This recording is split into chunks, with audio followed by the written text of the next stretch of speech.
Last year, my son called me his business soulmate. Today, my name's not even on the company website.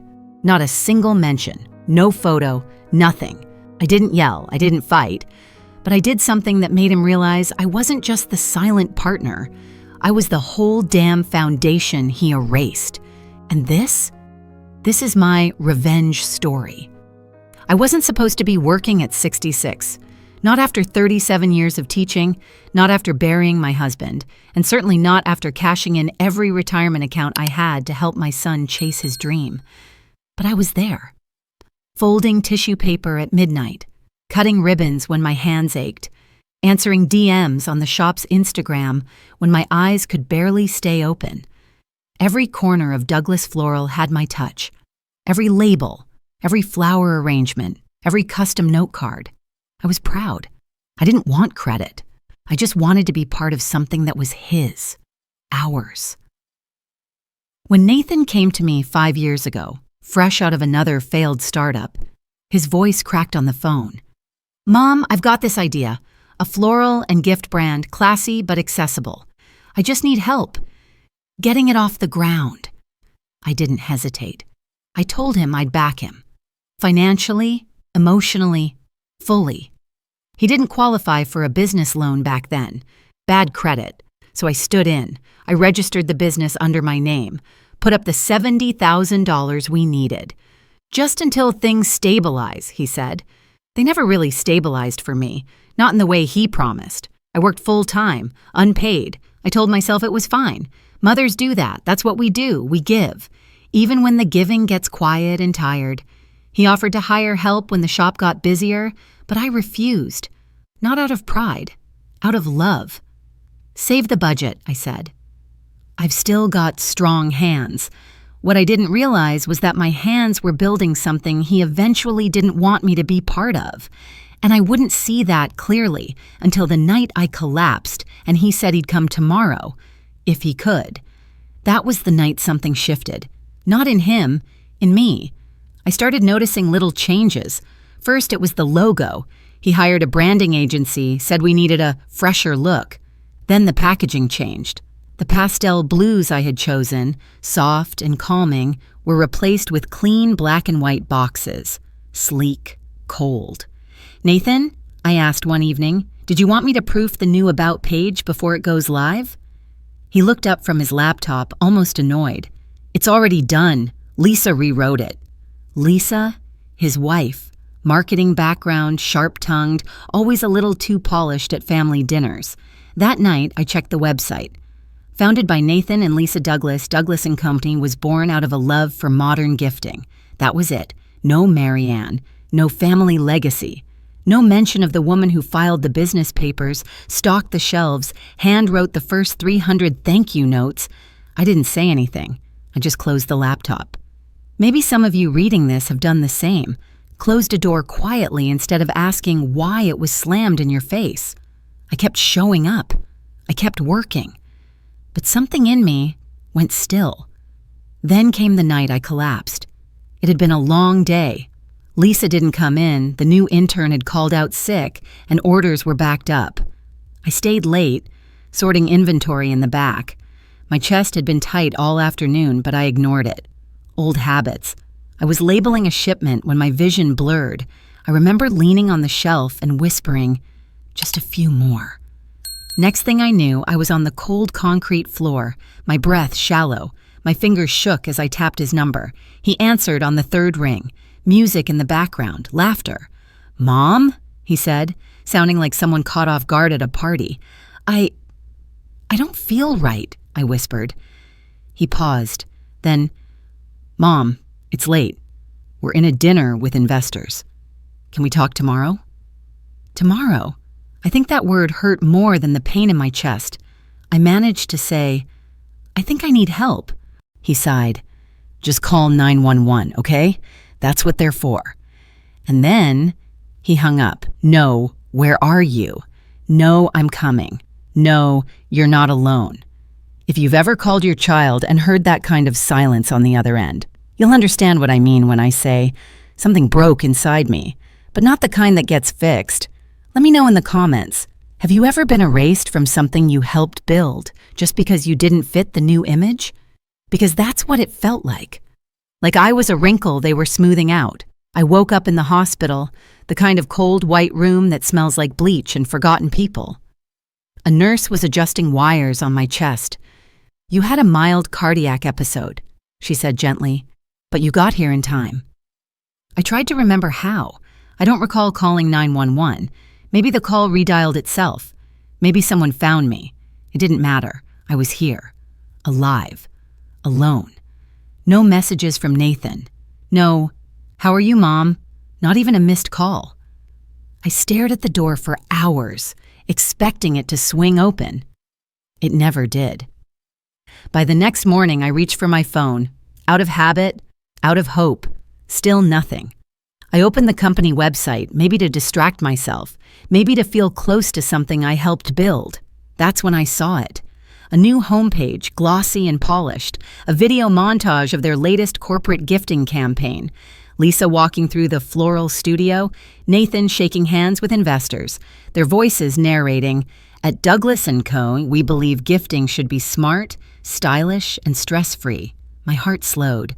Where was the photo of the old studio, where I used to write thank you notes by hand? Where was the bio I helped them write, the one that said, "Inspired by his mother's dedication and creativity"? Gone. I clicked to the About page. Founded by Nathan and Lisa Douglas in 2020. That was it. I was erased. No mention of me. No thanks. Not even a polite footnote. I went to check the admin dashboard, something I rarely used, but still had access to. Or so I thought. "Access denied. Your account has been deactivated." I just stared at the screen. I didn't scream. I didn't cry. I just sat very, very still. You know how some people talk about being stabbed in the back? This felt quieter, like being airbrushed out of a family photo. That night, I sat up in bed, wires on my chest, machines clicking in soft rhythm beside me. And I thought, this is what it feels like to be forgotten while still breathing. I had sacrificed everything, money, time, health, and now I didn't even get a line on the About page. It wasn't just a deletion, it was a decision. They didn't forget me. They chose to pretend I'd never been there at all. I didn't cry when I saw my name erased. I didn't scream when my admin access was revoked. But something inside me turned off, like a switch flipped. The part of me that waited, that excused, that believed he didn't mean it. It went quiet. That kind of silence doesn't feel peaceful. It feels final. I picked up the hospital pen and wrote 3 things on a napkin. Call the lawyer, close joint accounts, remove Nathan from my will. I stared at the list for a long time. It looked cold, almost cruel. But it wasn't. It was clarity. The lawyer answered on the second ring. "Mrs. Douglas," he said, "how are you feeling?" "Wiser," I replied. He didn't ask what happened. He didn't need to. "I need to update my will. Effective immediately. Remove Nathan's name. Cancel the trust distributions." There was a pause. "Understood. I'll draw up the paperwork and courier it to your house. We'll make it legal by the end of the week." The call ended. No drama, no emotion, just business. Just like Nathan would have wanted.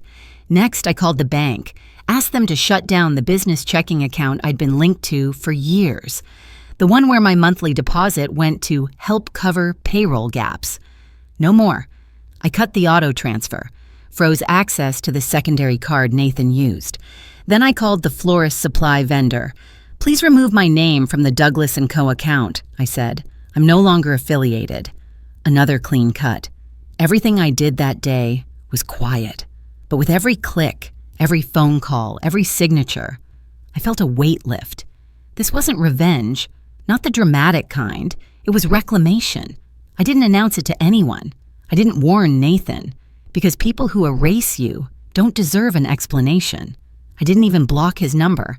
I simply flipped the phone screen down and turned off the sound. That night, as I lay in the hospital bed, I thought of one last thing. When I left this place, when I walked out of those doors, I would walk differently. Not slower, not weaker, but quieter. because I finally understood. I wasn't leaving anything behind. I was just no longer carrying what never truly held me. The day I came home from the hospital, the air felt different. Not warmer, not lighter, just, mine. The front door stuck a little, like it always did, and for the first time I didn't curse it.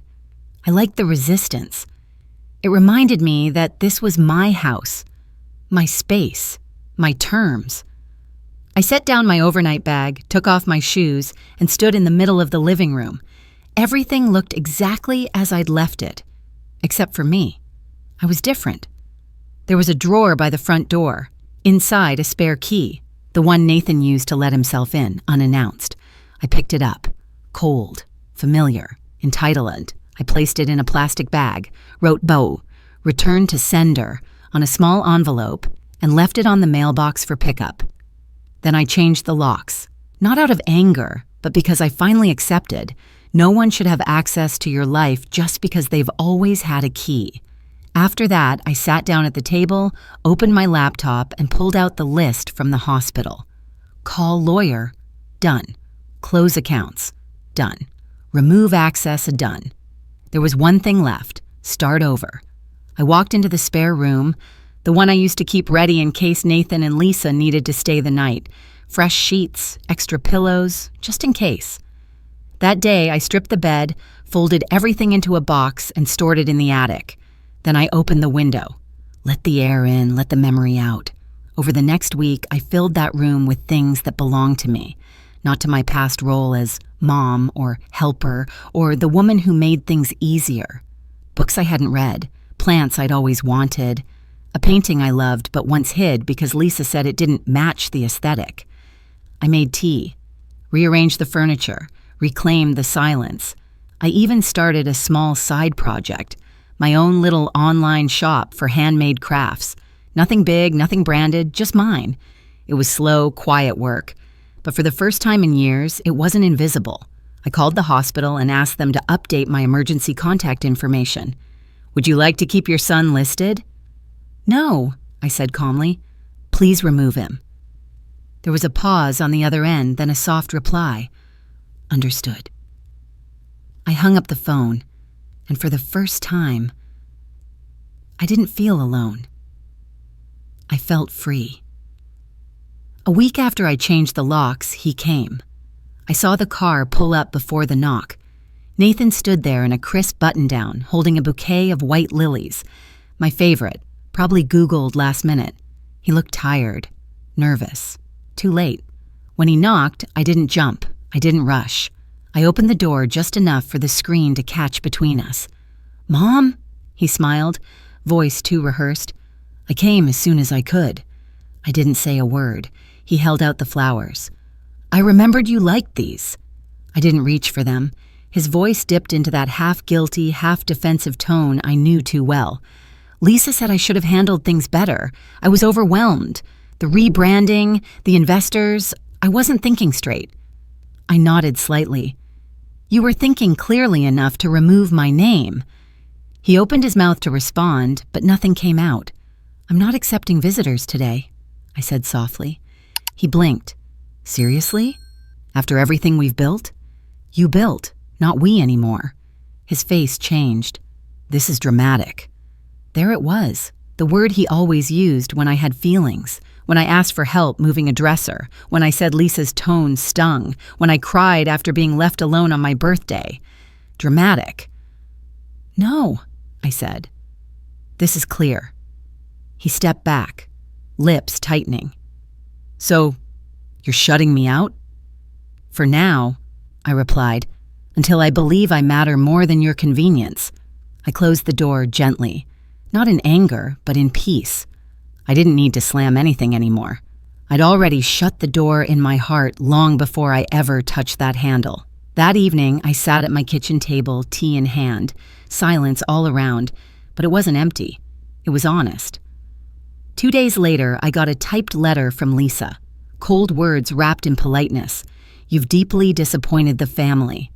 Our children deserve to learn forgiveness. Not once did it ask how I was, or say sorry. I placed it in the shredder. That night, I opened a small box from the closet. Inside, a photo of Nathan at 5. Cake on his cheeks, arms wrapped around my neck.